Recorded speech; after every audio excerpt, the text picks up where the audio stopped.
Oi pessoal, o vídeo já vai começar, mas antes não se esqueça de curtir, comentar, compartilhar, se inscrever no nosso canal e ativar o sininho.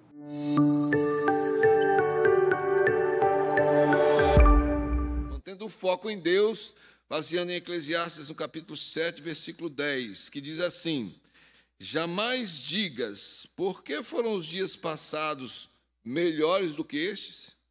Pois não é sábio perguntar assim. Deus amado, esta é a tua palavra, e nós somos ovelhas do Senhor, que tem nesta palavra a alimentação. É a nossa alimentação, rica, abundante, completa.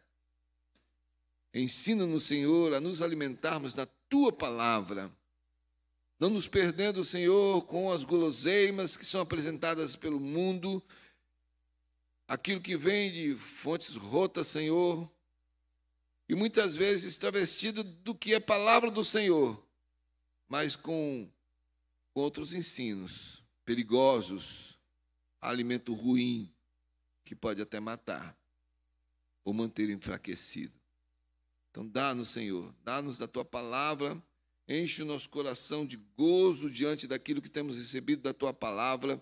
Ó Deus, dá à tua igreja o prazer, a alegria de encarar o desafio de ler a Bíblia durante todo o ano, Senhor, para ter a visão completa da tua palavra, o entendimento da tua palavra, e nos momentos devocionais extraírem aquilo que é necessário para o crescimento espiritual de cada um, para o fortalecimento da igreja e para a visão tão encantadora de compartilhar com outros mais a respeito do Evangelho da salvação. É no nome de Jesus que nós oramos. Amém. Irmãos, os desafios são grandes. Estamos na primeira semana e é tanta conversa, é tanto discurso, e alerta a igreja: você não pode acreditar naquilo que você escreve, que você lê, e às vezes até passa à frente, porque a boataria, as falsas notícias estão à torta direita. Você não pode nem acreditar num vídeo hoje, quando alguém posta com um vídeo com alguém falando, porque pode ser uma montagem. São recursos da informática. O mundo hoje tem trocado a verdade pela mentira, a injustiça pela justiça, não é? O mundo hoje tem celebrado a impunidade, e a igreja está no meio de tudo isso e não pode se contaminar. Jesus esteve no mundo, andou com pecadores, assentou-se com eles, comeu com eles, bebeu com eles, mas jamais pecou, se envolveu com seus pecados. Pelo contrário, o papel de Jesus, de Salvador, era buscar e salvar o que está perdido. Então ele andava pelo mundo, se envolvia com essas pessoas, mas para trazê-las do pecado, e continua essa tarefa sobre a vida da igreja. Do mesmo modo, nós estamos no mundo, vivemos no mundo, temos contato com os pecadores do mundo, temos aí sempre em volta de nós as influências dos pecadores e tudo mais. Não há como fugir deste mundo, mas nós estamos aqui para fazer diferença. Diferença que o sal faz na comida, diferença que a luz faz quando brilha, acabando com as trevas, diferença que um bom perfume, um doce perfume faz quando alguém chega perfumado, assim como Dona Cremilda chega aí sempre na igreja, né? Sempre espalhando um bom perfuminho, algo gostoso, prazeroso. Esse é o papel da igreja. A igreja não pode se perder, irmãos, em bate-papos e conversações sem fim. Daqui a alguns dias a gente começa uma caminhada com a moçada, né? E nós vamos estudar 1º e 2º Timóteo durante um período. E ali o apóstolo Paulo tem todo esse interesse em orientar não somente os jovens, a igreja, entender que nós devemos usar as nossas conversas, as nossas palavras para a edificação, para a construção, para deixar realmente a marca de que nós somos instrumentos que fazem diferença na vida deste mundo, e não entrar nessa vibe de discussões, de que aquilo que o apóstolo Paulo chama de conversações sem fim, vãs filosofias. Me perdoem as anciãs, mas é ele quem fala, né? conversa de velhinhas, mas ali no sentido, ele está falando das velhinhas caduquinhas, sabe? Aquelas que já saíram da consciência, já não estão mandando mais no seu cérebro. Ele compara muitas conversas que nós encontramos hoje no WhatsApp. E que são isso? Disputa de intelecto, de sabedoria, vontade de provar que é melhor que o outro. Isso é o que está no mundo hoje. E tome-lhe mentira, e tome aí a estratégia de desfazer a figura do outro, sabe, destruir uma imagem, não importa o caráter, a personalidade, o nome da pessoa. Então a maldade quer destruir algo para colocar, às vezes, uma mentira no lugar, travestida de verdade. Não pode estar isso no nosso meio. Então, irmãos, qual é o desafio essa manhã com essa palavra aqui? Mantenha o foco em Deus. Eclesiastes significa o pregador, literalmente, o pregador.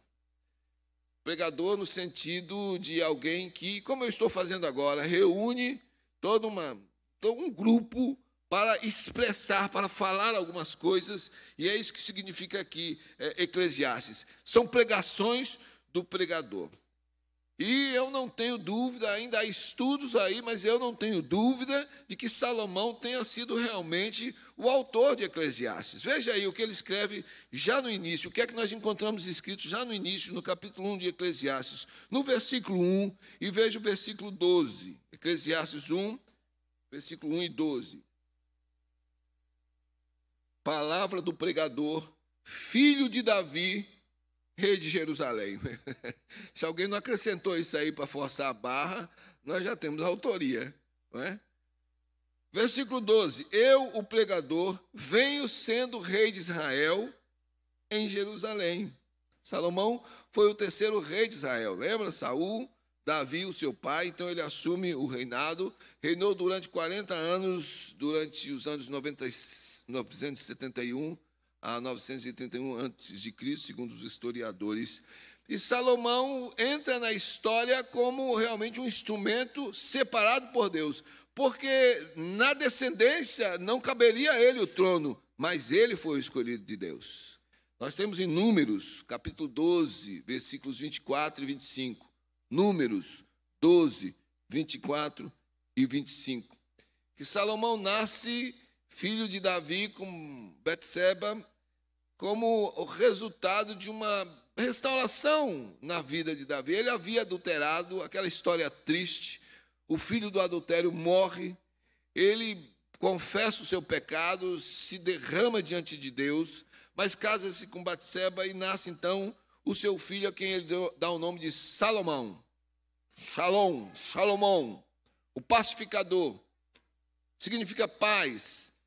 Entendendo ele que Deus estava pacificando com este filho, e ele já tendo no coração alguma certeza de que este filho seria aquele que continuaria a promessa de Deus, de que não faltaria rei no trono de Davi. Mas Natã, o profeta, quando recebe o bebê nos braços de Salomão, de Davi, ele diz: esse aqui é Shalom. Natã chama o bebê de Gedidias. Gedidias, que significa amado pelo Senhor. Profeta em conexão com Deus. Já sabia, eu creio, o que é que ele estava recebendo nas mãos e de quem ele cuidaria. O amado do Senhor, separado do Senhor. Nós encontramos ainda mais um reforço de que Salomão foi realmente o escritor, lá no capítulo 2, versículos 8 e 9. Amontoei também para mim prata e ouro e tesouros de reis e de províncias. Provi-me de cantores e cantoras e das delícias dos filhos dos homens, mulheres e mulheres. Engrandeci-me e sobrepujei a todos os que viveram antes de mim em Jerusalém. Perceberam também comigo a minha sabedoria. Salomão está fazendo o levantamento aqui, e nós sabemos, daqui a pouco a gente relembra da nota triste na história de Salomão, mas ele tinha, segundo aí os cálculos, não há na Bíblia especificamente, mas os cálculos com os textos, por volta de 15 a 20 anos, quando assume o reino sobre Israel. E ele vai para diante do Senhor e faz um pedido e recebe de Deus, a bênção como resposta desse pedido, e nós encontramos isso registrado em 1 Reis, capítulo 3, versículos 7 a 12. 1 Reis, capítulo 3, versículos 7 a 12. Agora, pois, ó Senhor meu Deus, tu fizeste reinar teu servo em lugar de Davi, meu pai. Não passo de uma criança, não sei como conduzir-me. Teu servo está no meio do teu povo que elegeste, povo grande, tão numeroso que se não pode contar. Dá, pois, ao teu servo coração compreensivo para julgar o teu povo, para que prudentemente discirna entre o bem e o mal, pois quem poderia julgar a este grande povo? Estas palavras agradaram ao Senhor por haver Salomão pedido tal coisa. Disse-lhe Deus: já que pediste esta coisa, e não pediste longevidade, nem riquezas, nem a morte de teus inimigos, mas pediste entendimento para discernires o que é justo, eis que faço segundo as suas palavras. Dou-te coração sábio e inteligente, de maneira que antes de ti não houve teu igual, nem depois de ti o haverá. E nós sabemos que Deus abençoou Salomão sobremaneira com a sua sabedoria, a sua inteligência. Já começa com o primeiro julgamento ali, mostrando que era alguém que estava orientado pelo Senhor.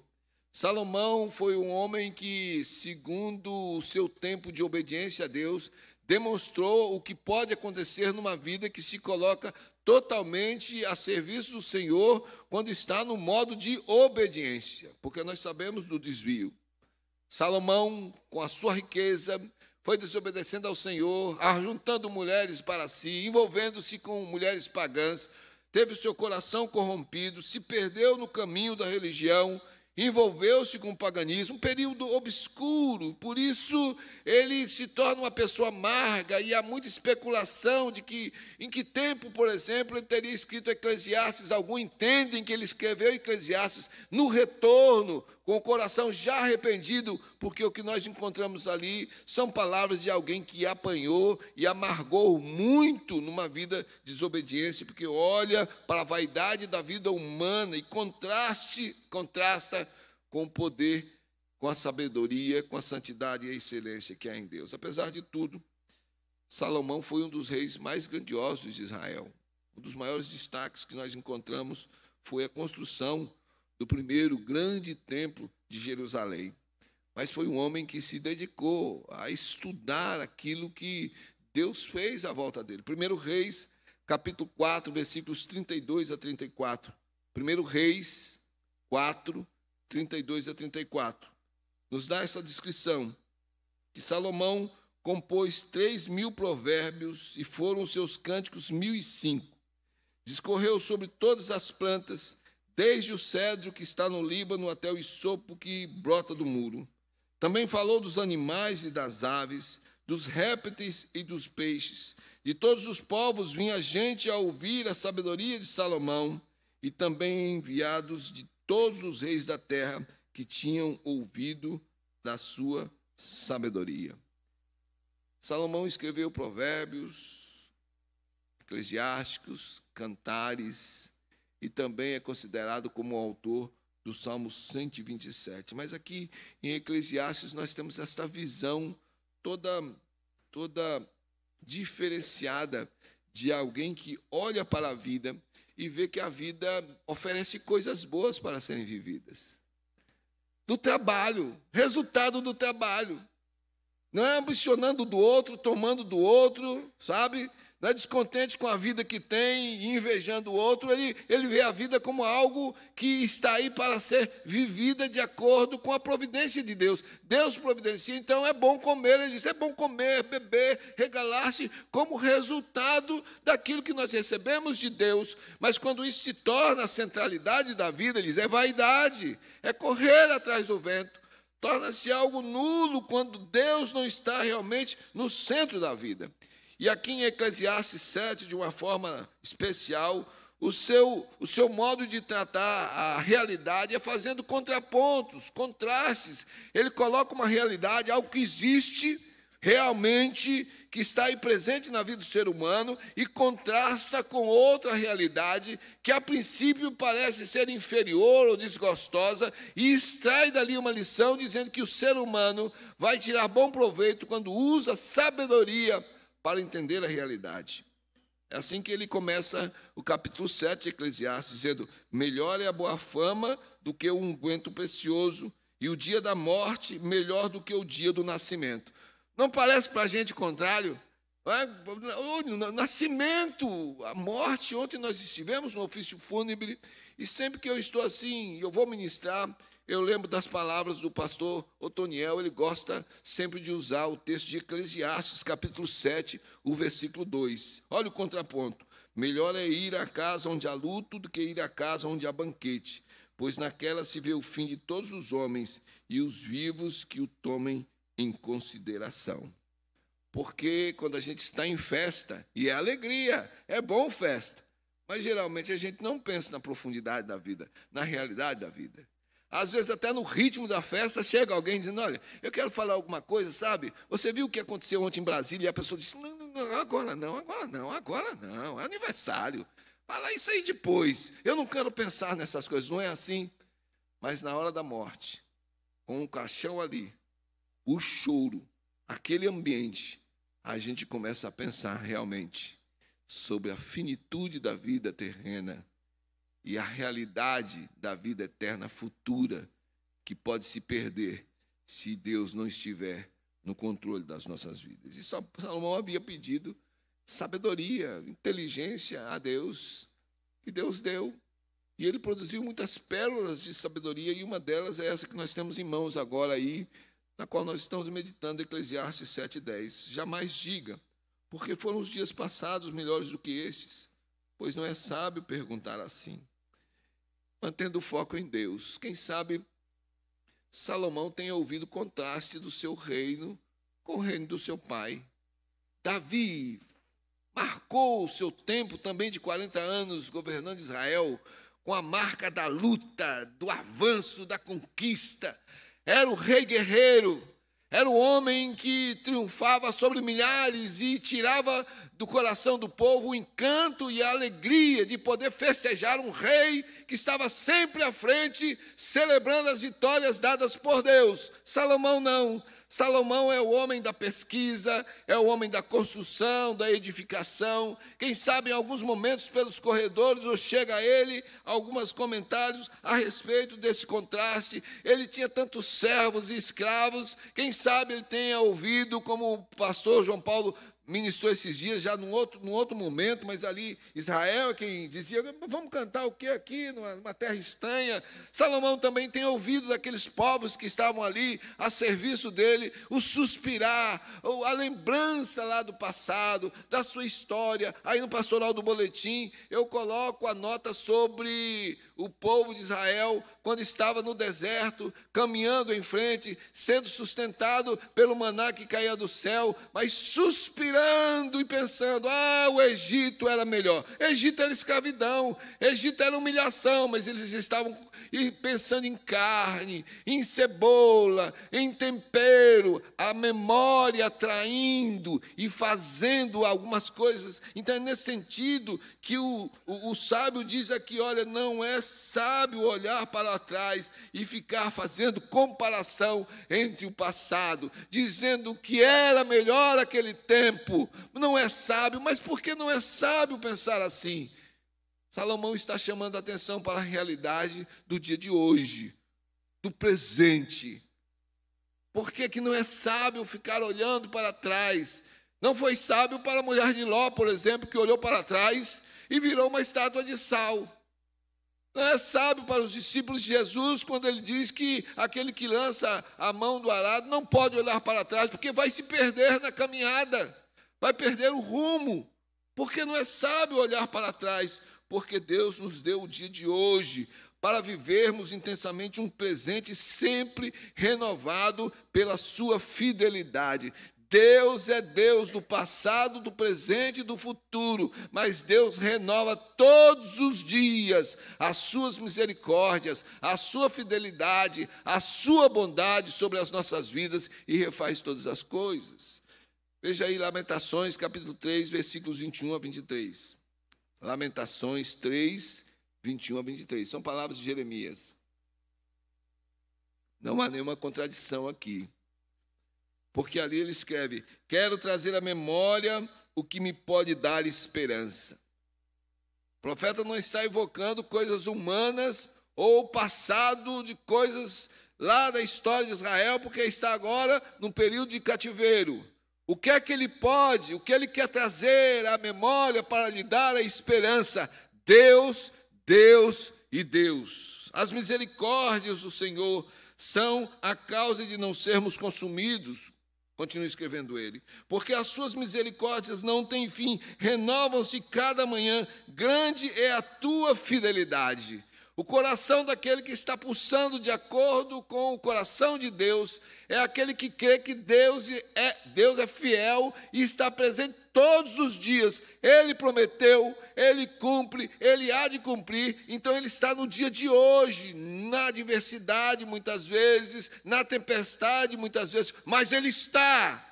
E aí então a memória nos é trabalhada pelo Espírito Santo para lembrar que este Deus vai continuar sustentando, apesar das circunstâncias. Gente, é lógico que a igreja tem que orar pelo país. É lógico. Nós queremos um país de justiça. Nós queremos um país de moralidade. Nós queremos um país em que a impunidade não seja celebrada. Mas a igreja não deve temer o que vem pela frente se vier algo adverso à igreja. Sabe por quê? Porque o que nos dá consolo e renova a nossa esperança é que Deus estará conosco como sempre esteve. Ele diz, não é sábio olhar para trás, porque quem olha para trás fica parado. O passado é algo que se foi, o futuro ainda não chegou. Então, tanto olhar para trás como tentar antecipar algo que pode nos fazer fugir da responsabilidade de encarar a realidade, nos paralisa. Muitas vezes, quando fazemos isto, fugimos da nossa responsabilidade e transferimos para o outro. Buscamos culpados para tentar justificar as situações, ao invés de encararmos a realidade do hoje. Então, como eu disse, às vezes a memória nos trai, dando a impressão de que antes era melhor. Antes era melhor. Às vezes eu ouço alguns, parece que antes não tinha problema. A igreja não tinha problema. Antes era melhor. Se você acha que antes era melhor como igreja, converse com o pastor Toniel. 40 anos de ministério. E mais um antes de eu chegar aqui. A igreja sempre teve problemas. Sempre passou por dificuldades. Os países também. Olhar para trás e ficar suspirando, é isso que o sábio diz aqui, nos torna totalmente impotentes, porque nós não lidamos com a visão da realidade. E aí, então, a nossa visão pode estar errada até com relação ao futuro. Sabe por quê? A gente fica parado, esperando para ver o que é que vai acontecer, ao invés de se movimentar na vontade de Deus, para que Deus, nos usando, nos leve para um futuro que Ele já sabe, que Ele já conhece, mas que nós não conhecemos. Mas nós vamos caminhar como quem caminha rumo ao porto seguro. Irmãos, nós precisamos manter o foco em Deus, sem nos perdermos com a falta de percepção correta da realidade a respeito de nós mesmos. E aí, faço propaganda, não sei se ficou gravado, as devocionais sobre metas. Está gravado, né? Então, se você não acompanhou durante aí a semana, volte às gravações das devocionais sobre metas que o pastor João Paulo ministrou a nós. E metas têm a ver com focos e com avaliação. E eu me lembro que uma das palavras dele foi a respeito, por exemplo, de transferir a responsabilidade para outro. A outra palavra foi a respeito do orgulho. Essas coisas muitas vezes nos adoecem, muitas vezes nos apodrecem, porque nós não temos a capacidade de realmente mergulharmos lá, como a palavra de Deus nos orienta, não é? Examinando-nos a cada um de nós, a nós mesmos, para arrependimento, para confissão de pecado e para mudança de vida através de propósitos diante de Deus. É mais fácil colocar a responsabilidade ou a culpa no outro. É muito mais fácil. A gente resolve um tanto de coisa. Sabe, eu acumulo um tanto de coisa, eu tenho um tanto de coisa para resolver na minha vida, eu fiz coisas erradas, aí eu resolvo, sabe como? Dizendo a culpa é do governo, ou a culpa é do pastor, ou a culpa é do meu pai, ou a culpa é do meu filho. Essa herança maldita vem lá desde o jardim do Éden. Nós não podemos perder o foco. O nosso foco precisa estar em Deus. O apóstolo Paulo nos ensina a trabalharmos os nossos dias quando ele testemunha a respeito do seu modo de viver, e que você pode ver aí comigo em Filipenses capítulo 3, versículos 13 e 14. Filipenses 3, 13 e 14. Irmãos, quanto a mim, não julgo haver alcançado, mas uma coisa faço, esquecendo-me das coisas que para trás ficam, e avançando para as que estão diante de mim, prossigo para o alvo, para o prêmio da soberana vocação de Deus em Cristo Jesus.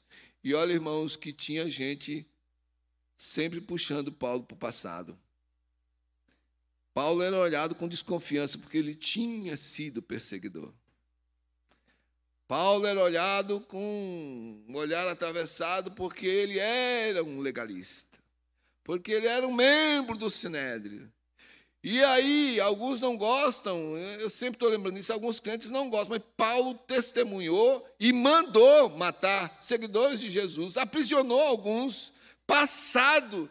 Ele diz, ficou para trás, aquele que está em Cristo, a nova criatura, as coisas ficaram para trás. E ele nos dá essa dica, esquecer o que ficou para trás, vai nos levar a avançar em direção a algo que Deus já nos preparou de antemão para andarmos nela, e isso vai nos despertar a capacidade de não ficarmos paralisados.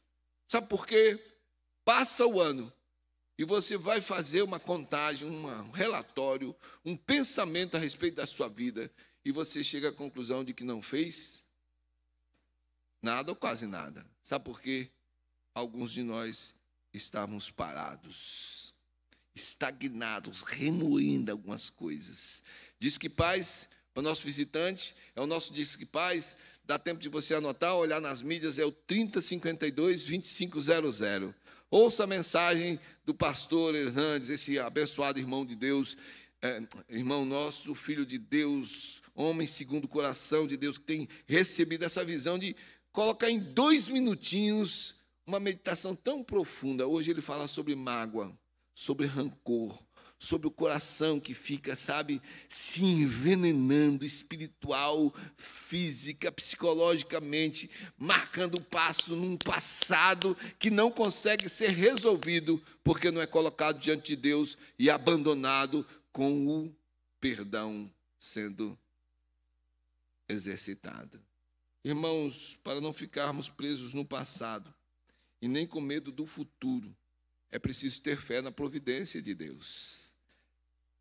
Nós não sabemos o que aconteceu com Salomão, há muita especulação. Alguns creem numa trajetória gloriosa de obediência, depois então que ele caiu nesse declínio por causa da vaidade, ele vai experimentar tudo isto. Ele se tornou soberbo, ele se envolveu com práticas contrárias à lei, ele se curvou diante de deuses, de falsos deuses. Há uma vertente perigosa, obscura de religião que tira as suas superstições e tira os seus rituais, até mesmo de magia negra, dizendo que foi desse período. Nós não sabemos, há tanta especulação, mas o que nós temos aqui é a palavra de alguém que sofreu todos os embates e nos parece, chegou à conclusão de que andou por caminhos errados e só há um caminho a seguir, que é o caminho de obediência ao Senhor. Eu não vou ler não, você que vai ler. Veja os 2 últimos versículos de Eclesiastes. Qual é o testemunho que nós temos ali? Porque ali Salomão está admitindo que a melhor coisa é obedecer a Deus, porque Deus conhece todas as coisas, Deus vai julgar todas as coisas. Eu, para mim, é uma interpretação minha, é a palavra de alguém que se arrependeu e compartilha conosco, então, algo extraordinário. Não é sábio ficar olhando para o passado. Somos chamados a vivermos intensamente o dia de hoje, o presente que Deus nos dá. Veja o que ele escreve um pouquinho mais à frente. Aí no boletim está até errado, eu coloquei, ele sabe, escreve lá em Eclesiastes 7,10, mas 7,10 é o texto de referência, Eclesiastes 7,14. Se você quiser ir depois, ou o pessoal da mídia corrige lá também no boletim, no site. Eclesiastes 7,14, ele escreve, no dia da prosperidade, goza do bem, mas no dia da adversidade, considerem que Deus fez tanto este como aquele, para que o homem nada descubra do que há de vir depois dele. É Deus no controle. É Deus reinando sobre as nossas vidas, quer os dias sejam bons sob a nossa perspectiva, quer sejam maus. Toda a história está nas mãos de Deus. Mas tanto as glórias do passado como as derrotas do passado podem criar falsos ícones, irmãos, que impedem alguém de viver o dia de hoje e leva-nos a suspirar pelos cantos, e mesmo diante de um projeto, mesmo diante de um planejamento, mesmo diante de um desafio, a visão sempre é olhar para trás e dizer, mais aconteceu, mais foi assim. Oh, que bom era aquele tempo em que o Alencar e os irmãos iam pelos bairros plantando igreja, faziam pontos de pregação e congregações. Como era bom aquele tempo. Daqui a pouco o pastor João Paulo vai falar sobre o projeto dos 140 anos. Não há contradição. Nós queremos lembrar desse tempo e nos alegrarmos com as irmãs que construíram e edificaram através do trabalho feminino, os jovens que levantaram bandeiras. Queremos nos lembrar, mas não olhando para trás e tentando dizer, aqueles tempos, mas tomando como inspiração para continuar o trabalho hoje. Presbíteros e diáconos, segundo a palavra do presidente da OPH, presbítero Levi, nessa pegada, evangelização, ação social, jovens, evangelização, discipulado, homens, ainda plantando igrejas. Precisamos plantar igrejas em Fortaleza, irmãos. Não é sábio olhar para trás e viver de glórias ou de derrotas. Ficamos parados, fazemos homenagens a quem honra, honra, mas isso não pode ser apenas algo celebrado no sentido de dizer, foi bom, celebramos, mas agora é diferente. Abro parênteses aqui para lembrar da minha mãe, saudosa memória. Minha querida baiana, um dia discutindo com uma pessoa da igreja a respeito de criação de filhos. E ela dizia, os pais precisam ter autoridade. Estou ouvindo ela dizer mais ou menos assim, porque uma criança estava plantando lá. E os pais ali correndo. Sabe quando corre o pai, corre a mãe, corre o avô, o tio, o diácono, corre, e a criança não para, corre para tudo quanto é lado. E minha mãe disse, a criança tem que entender o pai dizer, senta aqui. Ele pode não entender nada do culto, da igreja, mas ele tem que entender o pai dizendo, senta aqui. E aí então o irmão disse, minha irmã, é que os tempos hoje são outros. As crianças hoje são diferentes. Nós estamos em outros tempos. E eu me lembro da minha mãe olhando para aquele irmão e dizendo, meu irmão, o sol nasce no mesmo lugar e morre no mesmo lugar. Tem coisas que não mudam, porque foi Deus quem criou. Irmãos, nós somos chamados para ter uma vida e uma vida em abundância. Vamos celebrar, vamos trabalhar, vamos continuar aquilo que os nossos irmãos do passado começaram. É o bastão que é passado a essa geração agora para continuar em frente e fazendo aquilo que foi feito, ou até mais do que foi feito, para a honra e glória do Senhor. Um dos pastores dessa igreja foi o pastor Natanael Cortez. E um dos seus escritos, num dos seus livros, ele escreveu o que falou em sermão, a igreja que não evangeliza se estiola. Pronto, Google, significado, estiola. Porque estiola a gente usa hoje, talvez os mais vividos se lembrem, né? Estiola significa se deteriora, se acaba, pode até morrer.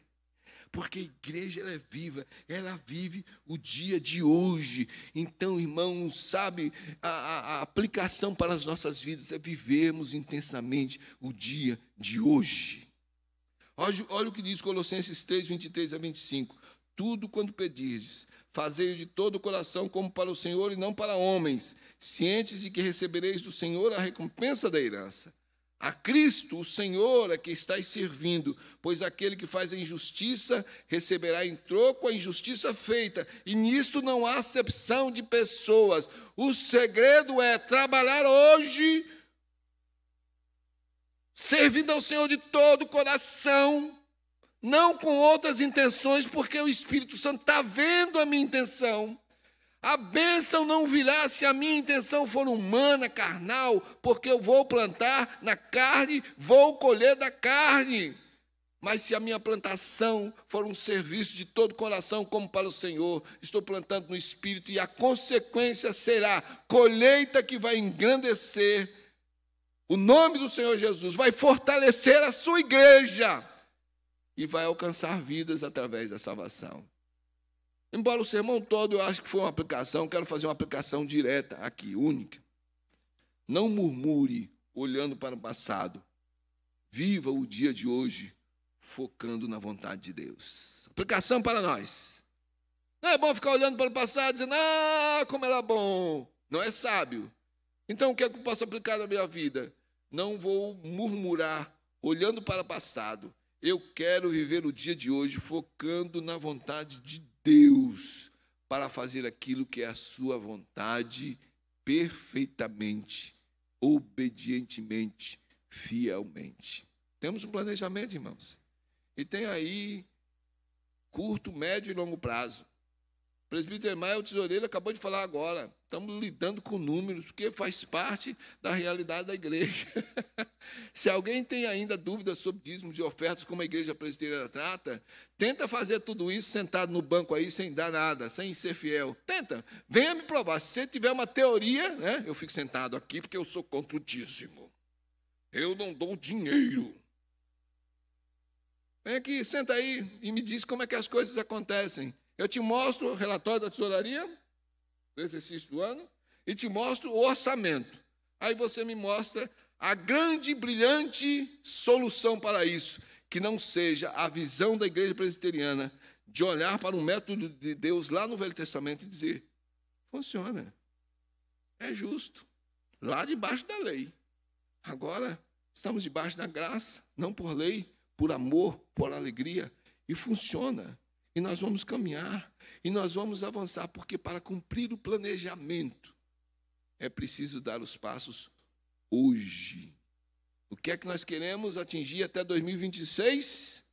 Hoje nós estamos dando passos que vão construir a base daquelas coisas que nós vamos alcançar, e vamos alcançar para a glória de Deus. Veja o que o autor aos Hebreus escreve em Hebreus 3, 12, 13.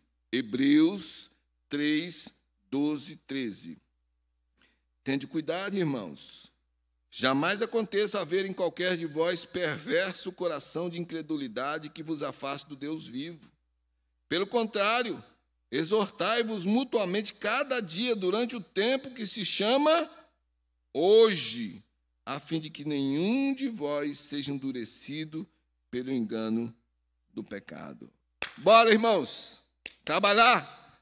Pastor João Paulo continua, vai lançar aí nossa celebração de 140 anos, mas tem muita coisa para fazer também. Sociedades, ministérios, tem coisa para continuar, tem coisa para restaurar. A nossa base bíblica é a grande comissão. Quando nós olhamos para o nosso tema, esse tema diz que o evangelho são as boas novas que transformam. Bora trabalhar, deixando o Espírito Santo transformar a nossa vida. Não tem como fazer o trabalho, não tem como evangelizar, não tem como conduzir sociedades e ministérios desobedecendo a palavra de Deus, sem vida transformada. Bora caminhar com essa palavra que nos diz que a nossa missão é servirmos a Deus através da evangelização e do discipulado. Vamos fazer as outras coisas, vamos estudar, fazer confraternização, vamos fazer outras atividades, mas o nosso foco é viver o dia de hoje, com a evangelização e o discipulado pulsando no nosso coração, de tal forma que não olhemos para trás, suspirando por dias passados, a não ser com gratidão no coração, mas dizendo, Senhor, eis-me aqui, envia-me a mim. E eu quero concluir, como concluí, acho que na pastoral, e na meditação com um pequeno grupo aqui na igreja. Quando você estiver bem questionando, sabe? Principalmente quem está lutando com depressão, desanimado. Alguns dizendo, vai ser a mesma coisa, vai ser a mesma coisa, vai mudar nada, vai ser a mesma coisa. E o pastor João, segunda vez que eu vou chamar você de apóstolo. Rapaz, cuidado. Pastor, reverendo João Paulo, citou já nos dias de hoje, já no começo do culto, Salmo 118, versículo 24. Está desanimado? Este é o dia que o Senhor fez. Olha que tremendo. Não olha para trás. Não é sábio. Sabe por quê? Você está no dia de hoje. Este é o dia que o Senhor fez. Alegremo-nos e regozijemos nele. Vamos repetir. Como está aí no versículo? Regozijemos-nos primeiro, né? Vamos repetir juntos? Este é o dia que o Senhor fez. Regozijemo-nos e alegremo-nos nele. Mais uma vez. Este é o dia que o Senhor fez. Regozijemo-nos e alegremo-nos nele. Que Deus nos abençoe. Quero orar pela igreja. Pastor João Paulo foi nomeado pelo conselho como relator da comissão da celebração dos 140 anos. Já começa a movimentação. Ele vai dar aqui, na verdade, um start. E a gente vai caminhar, e a gente vai correr. Me chega aí informação de que tem gente que toca, que canta, que está aqui na igreja, está sentadinho no banco, não regularizou a membresia, vem regularizar conosco. Está disposto a caminhar conosco, venha servir a Deus através dos seus exercícios, do exercício dos seus ministérios, com seus dons e talentos. Deus é o nosso Deus, e nós servimos a Ele de todo o coração. O mundo pode espernear, pode fazer o que quiser, esta igreja continuará sendo fiel à sua palavra, sendo obediente a Ele, e vai usar a sua história para servir a Ele de todo o coração. Deus amado, nós queremos agradecer ao Senhor. O Senhor nos dá um ano, Senhor, um outro ano. Já estamos aí, Senhor, no final. Já terminou a primeira semana deste ano. O ano já está correndo. Deus, dá-nos a visão correta. Dá-nos a visão das prioridades de acordo com o Teu querer nas nossas vidas. Ó Pai amado, com a ação do Teu Espírito Santo iluminando a nossa mente, nos faça entender o que Ele inspirou no passado, na Tua palavra, quando diz, nada façais por murmuração. Deus nos ensina isso, Senhor. Em tudo sejam conhecidos os vossos pedidos. Senhor, nos ensina esta dependência do Senhor. Medita na lei de Deus de dia e de noite. Oh Deus amado, nos dá o prazer e a alegria de nos alimentarmos todos os dias. Não como um enfado, escolhendo um tempo que sobra no dia, o melhor tempo do nosso dia para nos alimentarmos da Tua palavra, já no início do ano, para ir assim até o final, Deus, sustentados pela Tua palavra. Ó Deus, faz-nos entender o que significa orai sem cessar. Ó Deus, perdão, Senhor, pelos momentos das oradinhas, das palavras rápidas.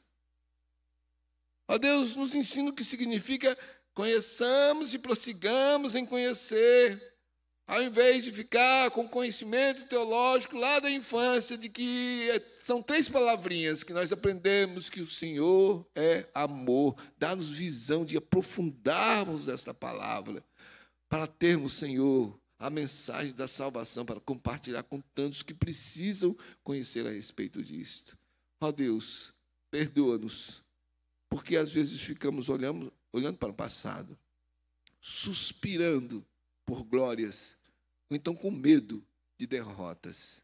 Dá-nos a visão do dia de hoje, com o desafio de que nós estamos andando, rumando para o prêmio da soberana vocação do Senhor em Cristo Jesus. E enche o nosso coração de alegria a cada dia, porque é o Senhor, é o Deus deste dia. Apesar das adversidades, apesar das dificuldades, o Senhor continua sendo o nosso Deus. Em nome de Jesus. Amém. Para mais informações e novidades, siga as nossas redes sociais e fique por dentro de tudo.